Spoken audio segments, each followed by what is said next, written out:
بسم اللہ الرحمن الرحیم الحمد للہ رب العالمین والصلاة والسلام علی اشرف الانبیاء والمرسلین وعلی آلہ واصحابہ اجمعین۔ السلام علیکم ورحمۃ اللہ وبرکاتہ۔ آج ہم اپنے ناظرین سے جس عنوان پر بات کریں گے وہ ہے اہل حکومت کے لیے دعا کرتے رہیے۔ انسانی معاشرے میں ریاست کا قیام ناگزیر ہے اور ارباب اقتدار کے بغیر ریاست کا نظام محال ہے۔ ہمارے ملک میں جمہوری نظام رائج ہے جہاں عوام اور اہل اقتدار میں آنکھ مچولی چلتی رہتی ہے۔ اس سلسلے میں سب سے پہلی بات تو یہ ذہن نشین کی جائے کہ اللہ تعالی احکم الحاکمین ہے، انہی کا حکم ہی ہماری دینی اور دنیاوی ترقی اور فلاح کا ضامن ہے۔ جب اس بنیادی نقطے کو پس پش ڈال کر ہم خدا بیزار اقوام کے نظام کو لیتے ہیں تو اللہ تعالیٰ کی ناراضگی بنیادوں میں بیٹھ جاتی ہے۔ آئے دن اہل اقتدار اور عوام کی مٹھ بھیڑ اسی خدائی ناراضگی کی وہ فصل ہے جو ہم کاٹ رہے ہیں۔ دوسری طرف یہ بات بھی قابل فراموش ہے کہ اہل اقتدار بھی ہماری طرح انسان ہے۔ جس طرح ہم سے چھوٹی بڑی غلطیاں سرزد ہو جاتی ہیں، اسی طرح اہل اقتدار سے بھی غلطیاں ہو جاتی ہیں۔ ایسے موقع پر عوام کے ہاتھ میں تبصرہ کرنے اور طرح طرح سے اہل اقتدار کو نازیبا کلمات سے نوازنے کا سرٹیفکیٹ مل جاتا ہے۔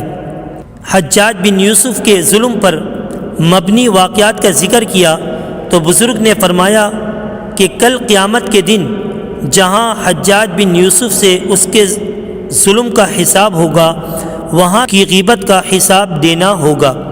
ہم رات دن ارباب اقتدار کی برائیاں بیان کر کے غیبت جیسے عظیم گناہ میں ملوث ہوتے رہتے ہیں اور اپنی قیمتی نیکیاں ان کے دامن میں ڈالتے رہتے ہیں، جس میں ہمارا ہی نقصان ہے کہ نیکی جیسی قابل قدر چیز دوسروں کو دے دیتے ہیں۔